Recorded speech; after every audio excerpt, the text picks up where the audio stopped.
Alright, good afternoon or good morning, depending on when you're watching this. I wanted to walk us through how I would go about analyzing the Shaw eulogy of Susan B. Anthony. So this is a new software program for me, so bear with me as I kind of struggle through this. But what we have is a borderline pre-20th century text. So, I mean, it's 1906, so the language is definitely harder than a more contemporary passage, like, for example, the Reagan eulogy. And I want to start with the prompt, so I'm going to zoom in here on the prompt. And I'm going to show you how I would go about annotating this, or things I would at least jot down in my notes. And just for future reference, you are allowed to print off the prompt and the passage for the exam, so you can absolutely physically annotate that if you would like. So, here we have Susan B. Anthony's funeral, and this is the occasion, and it's also the exigence. Okay, we know that she is a suffragette.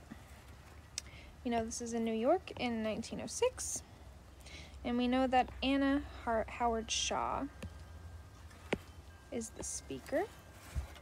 This is the occasion as well. I just realized there's a typo in this prompt, and I apologize for that. We know it's a eulogy, and we know that eulogy means good. And logos, the logi is from the Greek logos, which is words or good statements that we say about the deceased.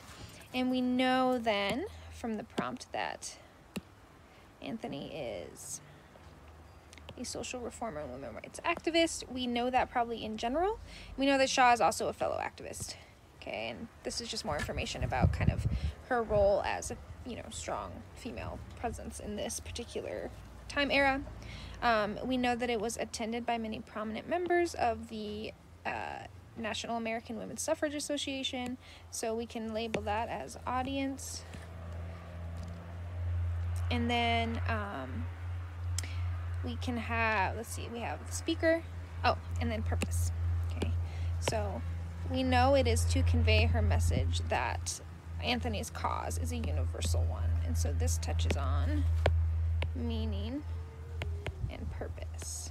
Okay, and this one's unique. It's nice because it gives you kind of what Shaw's purposes are. Okay, we know our task is to analyze the rhetorical choices that Shaw is using to convey her message. So, that kind of gives us a really good place to start. Okay. Then I go ahead and read the passage, right?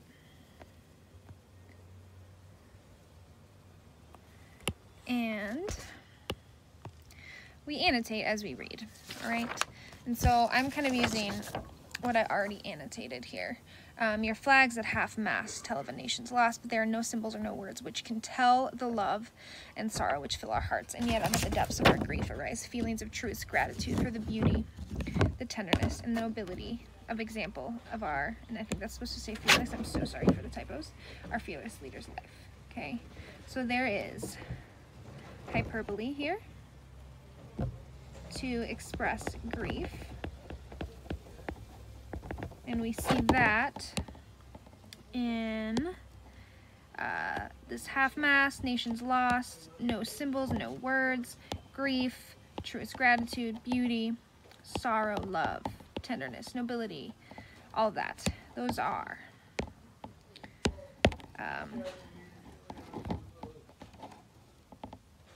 sort of intense language. There's a sense of mourning and lament. She mentions symbols of that, okay? And she says, nevertheless, there are no symbols and no words that can truly convey the amount of sorrow that we feel. And then she moves into, so she addresses the rhetorical situation, essentially. And then she goes into saying that there is no death for such as she. No last words of love. And it sounds weird. It sounds like she's maybe counteracting the rhetorical situation she mentions earlier, but she's not. What she's trying to do is set up the universality and the eternity of Anthony's existence, okay? And this is a particularly interesting paragraph because she says she uses a lot of negating constructions here, so negating language or negative constructions in order to convey something positive, okay? So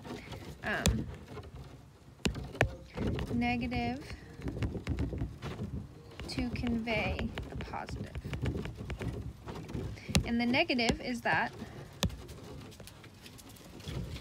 no such death, or no death for such as she, no last words of love, unnumbered generations, work will not be finished, nor will her last word be spoken. And then we counteract that, so that's the negative. And then the positive that she couples that with, children of men shall rise up and call her blessed. Her things, her words, her work, her character will go on to brighten the pathway and bless the lives of the people. Her death is actually a translation, which means that she's sort of being translated or like transcending the mortal realm. And then we have, there remains a wrong to be righted, a fettered life to be freed in all the earth. She does not specify here. That is the wrong one. No specificity on the wrongs or the fettered life, which means that she's not, Shaw doesn't say that it's only women. She doesn't say it's minorities. She just says wrongs to be righted, fettered lives to be freed. Okay, so that is an appeal to the universality of her cause, okay, which is mentioned here in the prompt.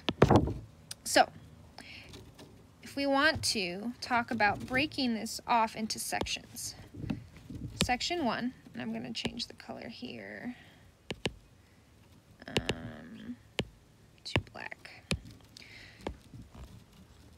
Section 1, she introduces or acknowledges the rhetorical situation, and she basically sets up the tone for her message using the language of the prompt, right? Message. And then she uses negatives to portray positives. Okay. That's section 1. Then we move into section 2.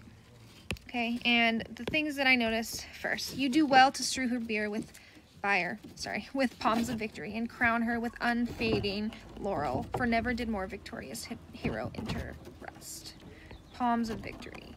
Crowning her with unfading laurel. And then here's another negative construction to convey a positive. All right.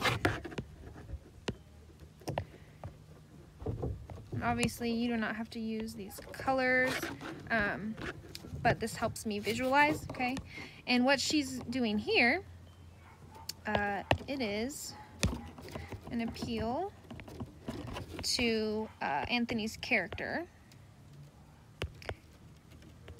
and it signifies a transition and a break from this section to the next section. So we know then that this section is going to be about the things that Anthony did that are worth celebrating. And she uses biblical and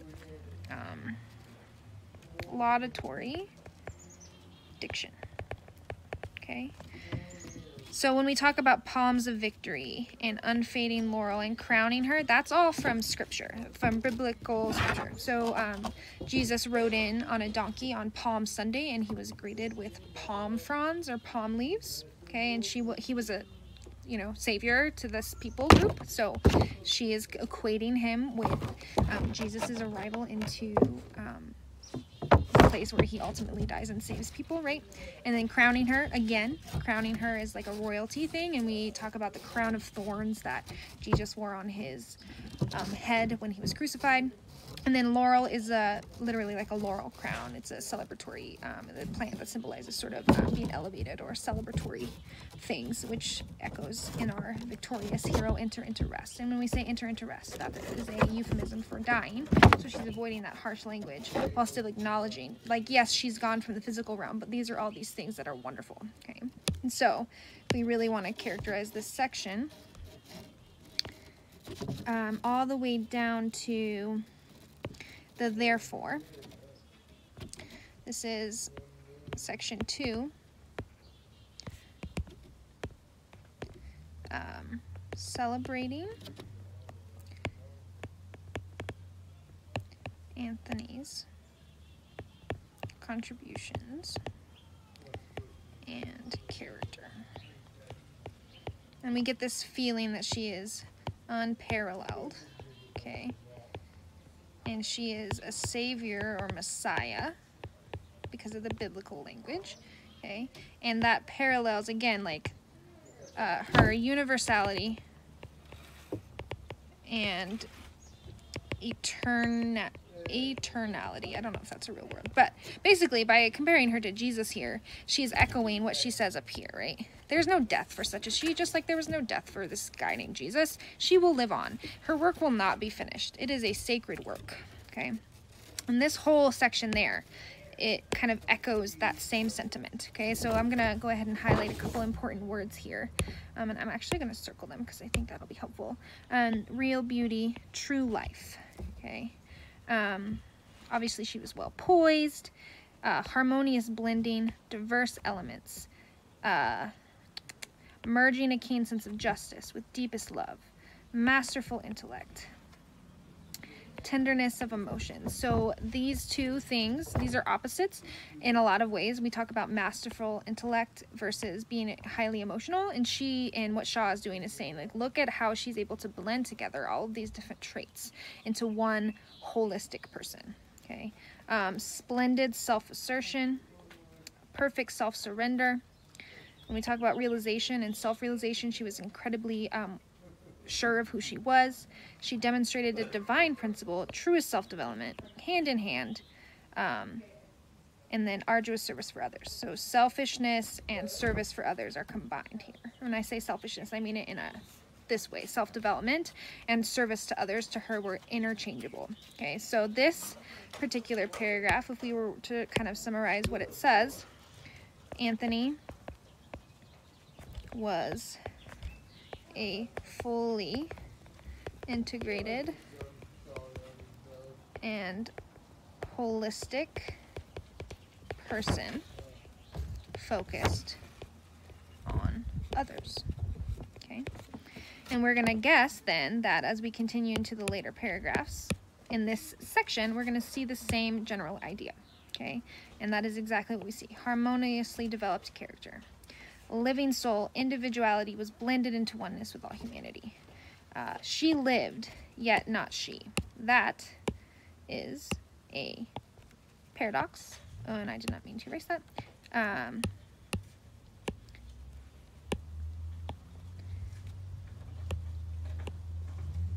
Humanity lived in her. Okay, so we talk about rhetorical devices. She's, again, using an oxymoron, okay? So this parallels to the negative leading to a positive, right? She lived, yet not she. Humanity lived in her. She fought the battle for individual freedom, but was so lost to the consciousness of her own personality that she was unconscious of existence apart from all mankind. She knew she was part of something bigger. The whole. Okay. Part of the whole. Then we talk about her quenchless passion for her cause, which is where we see Shaw transition from this is who she was to this is how we should what we should do about it, and it's the cause of the whole world. This is her thesis, essentially. Okay, so we write thesis. Her quenchless passion for her cause was that it was yours and mine. The the cause of the whole world. So don't let her death be in vain. Okay. We talk more about freedom and center of power, potentially that all humanity might attain, blah, blah, blah, blah, right? The bedrock upon which all progress rests. Bedrock is another, it's what you lay the foundation on for a building, okay? And then privilege for all, of opportunity, all this stuff is about holistic, uniting diction, or unifying diction, however you want to put it. Then we see this huge transition word. Anytime that we see therefore, we are about to see a so what. Okay, therefore she was nothing, and her cause was everything. She knew no existence apart from it. Okay? Which is why she will live forever. And then we have some pathos down here about her trembling hand. Her silenced voice could no longer obey the will. She could only answer our heartbroken questions with the clasp of her trembling hand. Okay, so we have some well-placed pathos, which sort of circles us back to her opening here about, yes, like we all mourn this, but here's what we really should be focusing on, and it's that like her cause is not over, and we are here to pick up the slack after her death. Okay, we have another statement of she is the truest reformer. Okay, and basically what's implicit there is, and we should endeavor to be the same. And we talk about true and being unhindered. That is all language that is echoed up here with real and true here. Okay, so she is a wholly integrated, wholly self-defined person that is focused on others. And then we end. Let's highlight it in green with an appeal here, an allusion not only to another fellow leader who had an address at a national convention, but it's an allusion to Keats, which always makes us sort of, it elevates the situation to that of the ideals of a romantic poet. So Keats, if we talk about the romantics, Keats is a romantic poet, and that one of the things that the romantics and the transcendentalists were known for is a pursuit of equality and the transcendent nature of the human. And so to appeal to Keats right here is incredibly telling. And to use the language of a previously given speech about a similar type of movement that Anthony was part of is sort of like an intertextual moment. So here she is, emphasizing like, hey, we've been talking about this since before Anthony died, and we're going to keep talking about it. And here's why. We go all the way back to the 1800s with Keats, and we end here with Anthony's funeral. Okay, and if we go back to kind of sectioning off this text, and we want to talk about this is essentially her third section. It's a call to belief, her so what, her do with this what you will,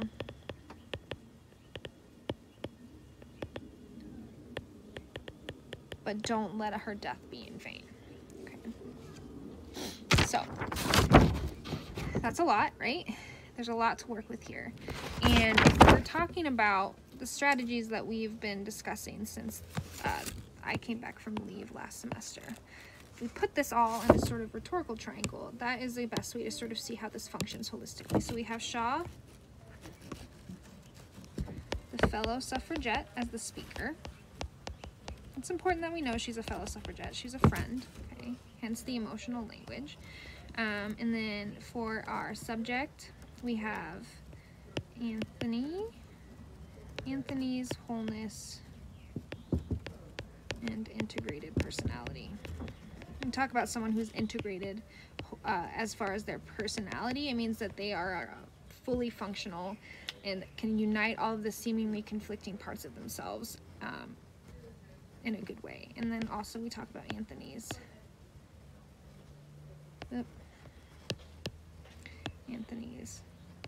cause, which we know is the suffragette movement.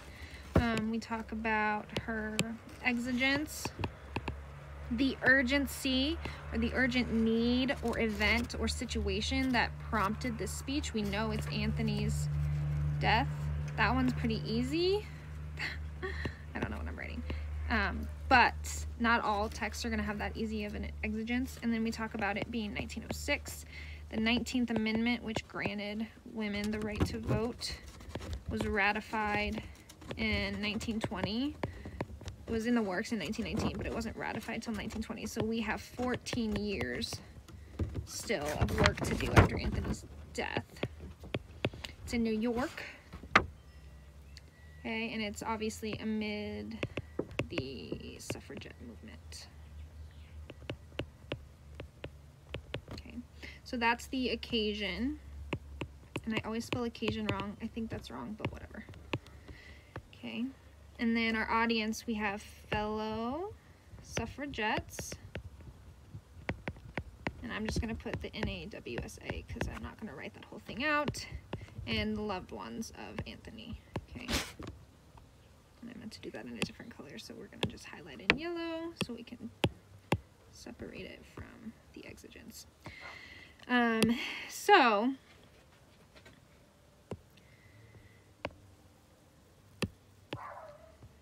we have the main sections of the triangle here, and then if we go to the meaning side,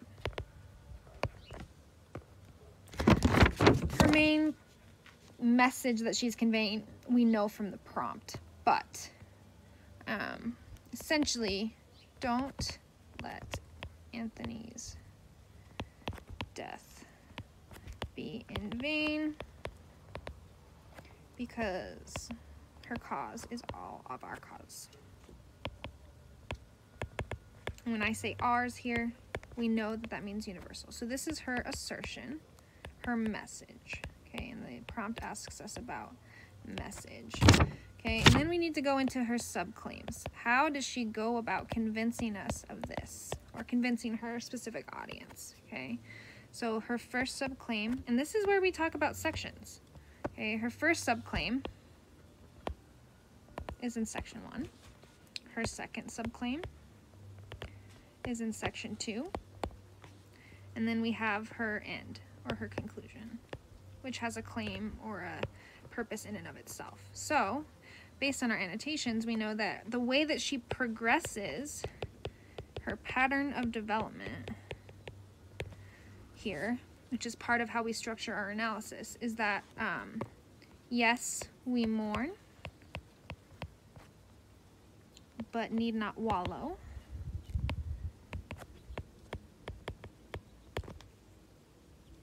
She lives on. So should we. Basically. Okay. Her subclaim 2. Yes, you do well to laud her, so celebrate her, because she's incredible. And we see that in section 2 here, celebrating her achievements. She's unparalleled, she's a savior, messiah, etc., etc. And then we have some like evidence or supports that she uses to sort of say, like, yeah, like obviously she was really, really awesome. And here's why: because after all, this is a eulogy. She pursued self-identity and others focused service at the same time. So we could put individuality with universality. That's a good way to put that. And her fight for herself, right? So as a woman wanting to vote, was a fight for all. And then if we are thinking ahead about what evidence from the text to use, we know we could go to this section and say, like, oh my gosh, look at all these constructions that pair together what are seemingly opposites, like harmonious and diverse, right? masterful intellect and tenderness of emotions, okay? And then her last little hurrah is her call to belief and action. And she doesn't tell us exactly what it looks like to do what she's asking us to do, but she was a true reformer. We should be one too. So should we be. Okay? And that's the meaning. If we go in the middle here, we talk about purpose, and we know that it is one, to mourn and celebrate Anthony, because it's a eulogy, and that's what eulogies do, but we need to go deeper than that. So, convey, and this is from the prompt, message of universality of Anthony's movement, which is also her movement. And that's from the prompt. And then even further, to garner and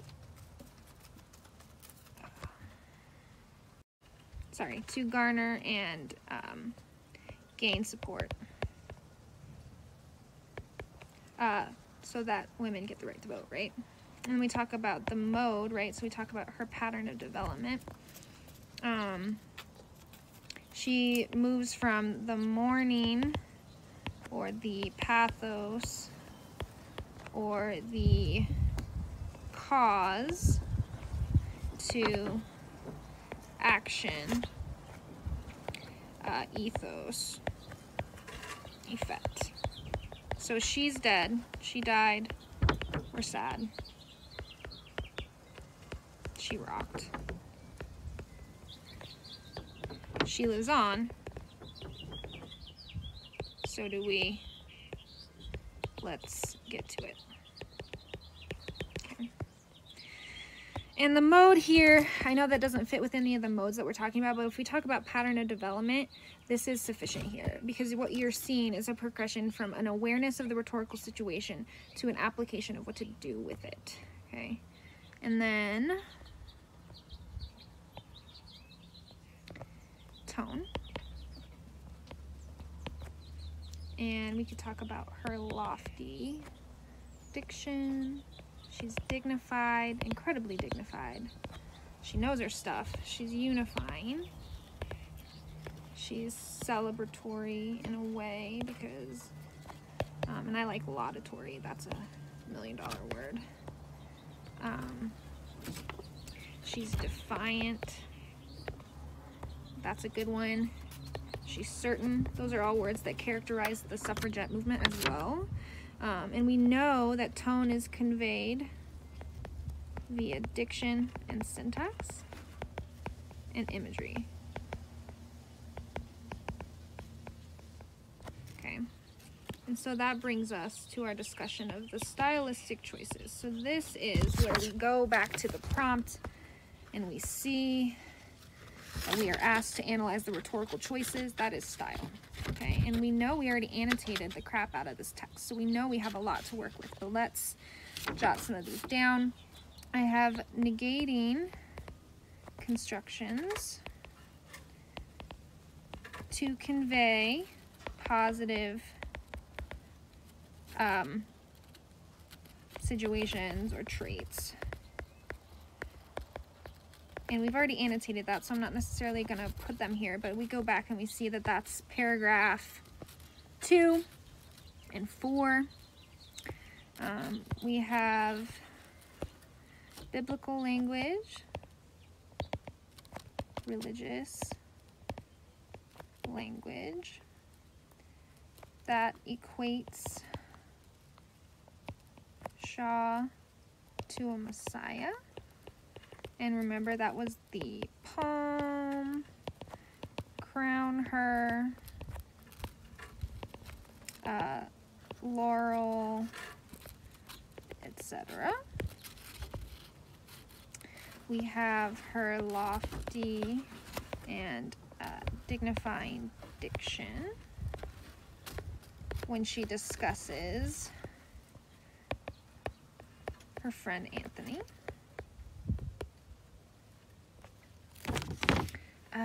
There is the use of imperative mood, which is a command. That's just a fancy way of saying she commands the audience, which goes back to her tone of certainty and defiance.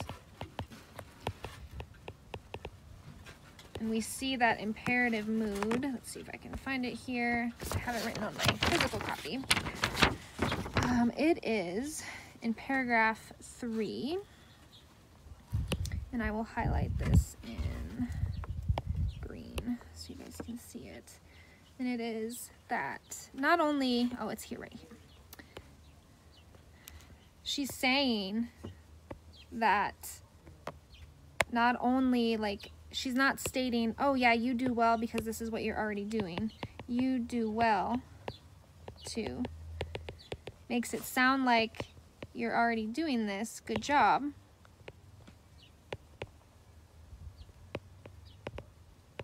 When it actually is a, hey, you better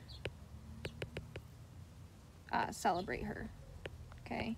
It's a very subtle, almost, it's not quite passive aggressive, but it has a little element of like a, hey, like if you haven't already figured this out, like this girl was pretty awesome. And she uses that imperative mood in construction to sort of imply or embed a command in there, when really it seems on the surface that it's just a statement of things that already are happening. Like, yes, they already are strewing her with palms of victory. She's also saying, also, you should be, and don't stop, right? Then we talk about her sort of logical progression from the personal, emotional, to the celebratory, to the practical and active. Okay. And that's what I mean by that is like what we talked about with the sections here. Section 1, Section 2, and Section 3. Okay. We end with a call to the audience or a request that the audience act on the information that she's presenting to them. Then we have the Keats reference, and we talked about that, the intertextuality of the movement, which is supposed to convey the universality of it.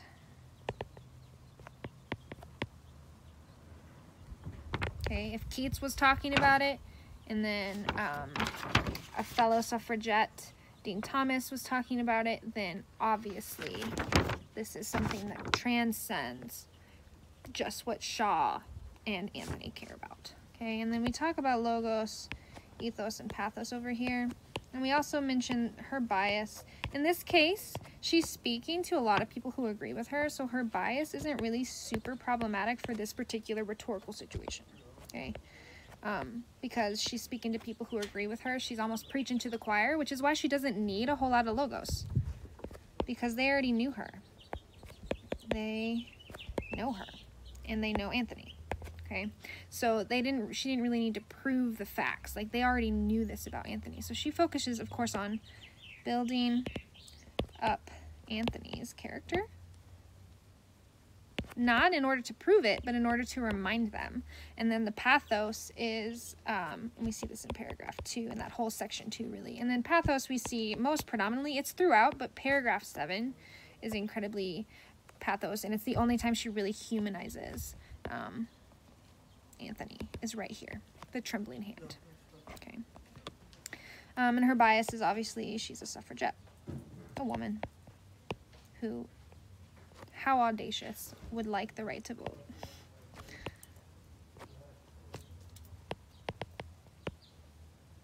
And it's worth noting, if we go back here, the Equal Rights Amendment wasn't passed until 1972.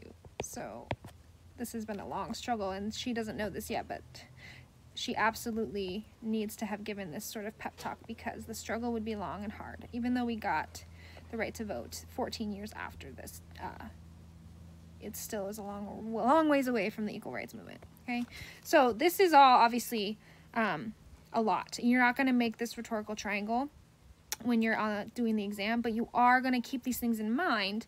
And what you're really going to do is probably just stop at the annotations that we did here and go straight to compiling a thesis statement. But I wanted to remind you about what you're looking for, okay?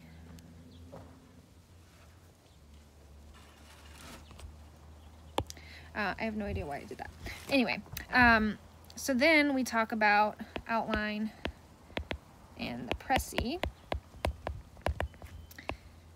And this is where, really, on the exam, you're going to go straight from the annotations to the outline. And you're going to come up with your claim, all right? So you're going to take all of the rhetorical triangle, the main message that's being conveyed. You're going to go back to the prompt. You're going to make sure you use the language of the prompt, and you're going to compile your précis statement. And that's going to get you started. And then you're going to make sure that you have your body paragraphs tentatively planned out, and you may not have a third body paragraph, and that's okay. And then maybe an idea of what your conclusion might be, ending with a universal so what. Like, why does this matter in the long run? Why am I analyzing this text outside of the fact that Miss Feletra is making me? Okay. All right, sorry, I had to pause it because I wanted to make sure that my précis actually made sense, and I didn't want to write it in real time and have me scratching out a bunch of things. So this is what I've got, and I'm following the précis formula, right? So in Anna Howard Shaw's eulogy for Susan B. Anthony, and then we put 1906, Shaw celebrates the noble and well-poised life and accomplishments of her friend and fellow suffragette. You could also just say activist.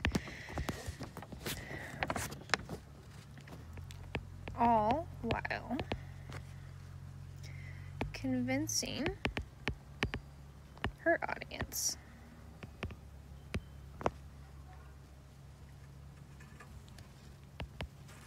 that, there's the that clause, which is important in the second sentence of the précis, that the cause Anthony lived for is a universal one. Seems easy enough because that's straight from the prompt.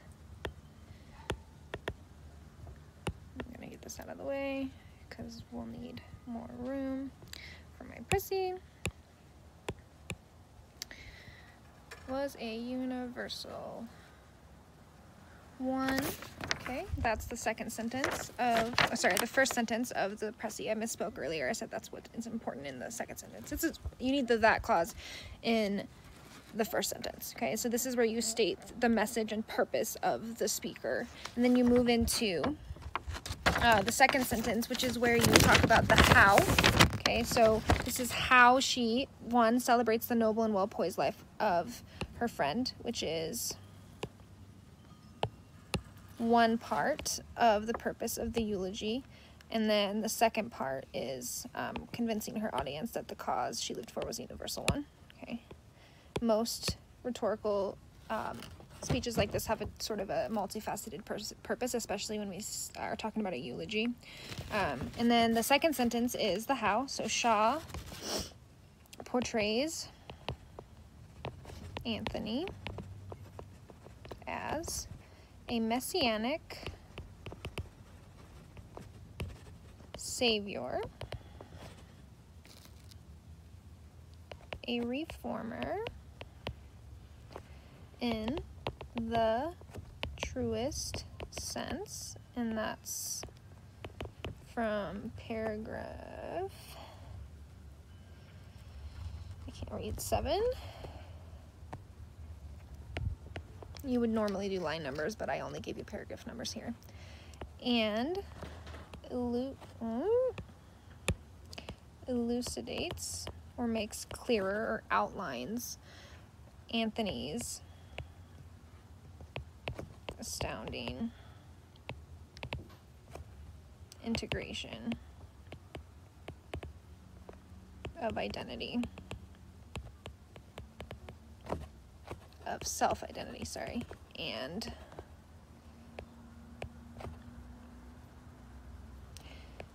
as a poised individual, using that poised again because that's a key quote, wholly conscious, and I'm using conscious on purpose because that's from the text, but it's not a direct quote because it actually says unconscious, but I'm using that same sort of language to parallel what I'm saying with what Shaw says. Conscious of her place as an individual,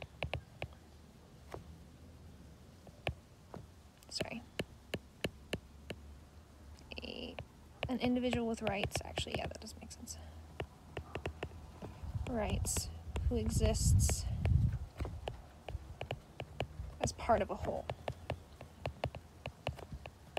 Okay, so that brings in the universality, and it also mentions how she conveys Anthony as this. Okay. The third sentence of your précis is specifics on the how, so the rhetorical strategies, followed by an in order to. So we have the she uses negating constructions and language, as well as paradoxes that juxtapose seemingly opposite traits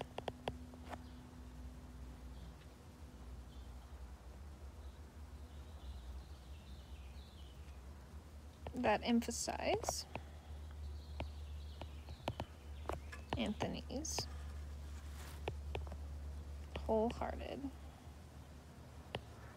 passion in order to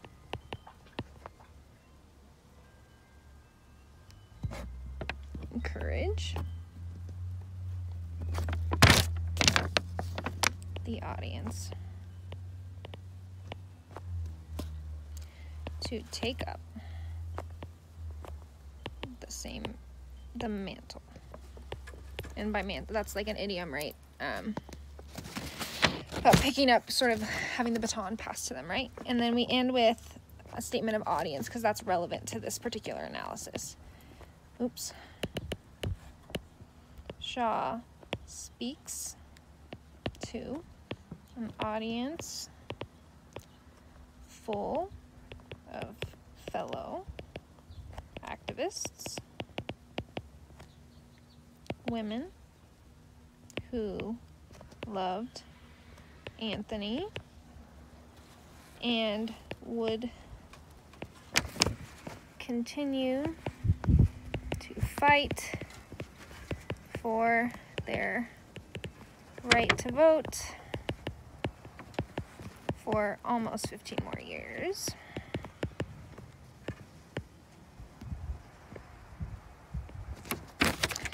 And that's important because it just proves the sort of underlying exigence here that Shaw knows that this is going to be a long battle.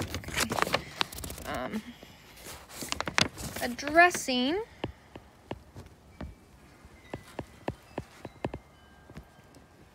them with a defiant but dignified tone, and I like those two words because they're alliterative. and they're very specific and active, as if to say that failure is not only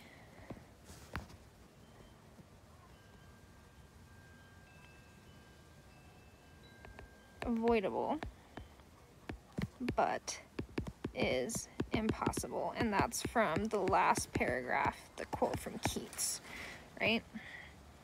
So that is a good précis. It's long, sure, but this basically gives you your entire outline, right? Because I make sure that you, I've made sure that you as the reader know exactly what I'm going to be arguing, okay? And I want to show you how I've sort of covered the dual nature of the purposes here, right? So like I said here, she celebrates the well-poised life. So that component of the eulogy, which we know is present in all eulogies, is going to be in yellow. And then I'm going to change this second part to purple. Okay, convincing her audience that the cause Anthony lived for is a universal one. Okay, and this is how you pay attention to the complexity of a piece of rhetoric. Okay, it's not just to celebrate Anthony. It's also to convince them of something. In this particular case, it was a political speech as much as it was a eulogy. Okay. So we have more yellow here. Portrays Anthony as a messianic savior, a reformer, in this true sense, and elucidates Anthony's astounding integration of self-identity as a poised individual, wholly conscious of her own place of individual, blah, blah, blah, blah, blah. And then we actually touch on the second part here. All right. So yeah, we covered the first part. Sorry, I had to pause it and restart it because I accidentally erased it instead of highlighted it, and I had to go back. But anyway, so we covered the first part here where we portray Anthony as this way, we celebrate her, and then the second aspect of the prompt, right, the conveying her message, is that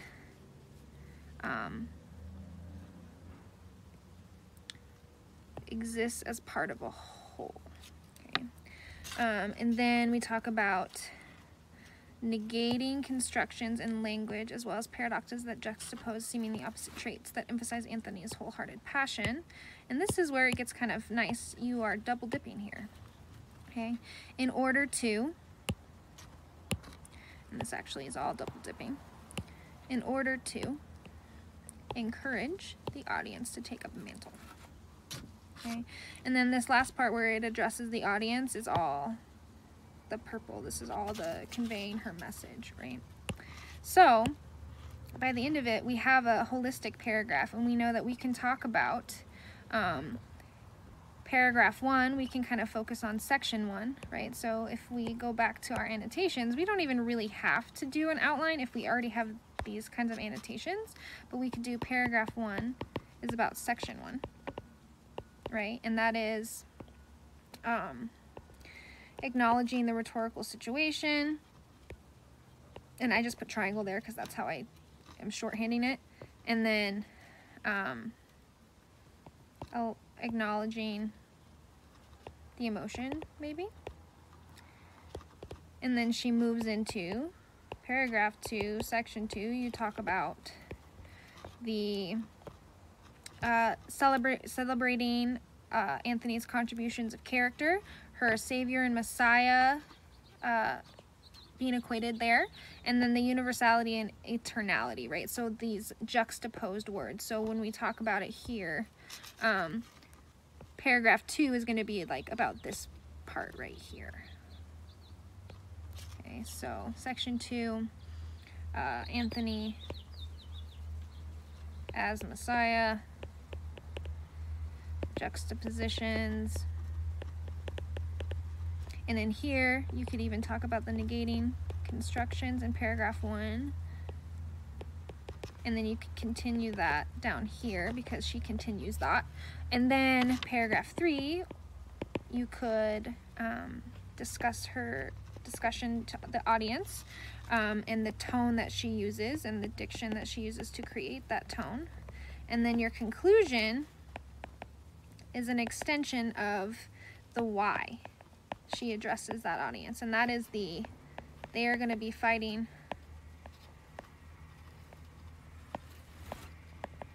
for 15 years, right? And that is your universal so what. That is going to show like why this particular rhetoric is important, right? It tells us like not only was this a telling piece of rhetoric in the time, but even today we can look back and say, wow, like she was incredibly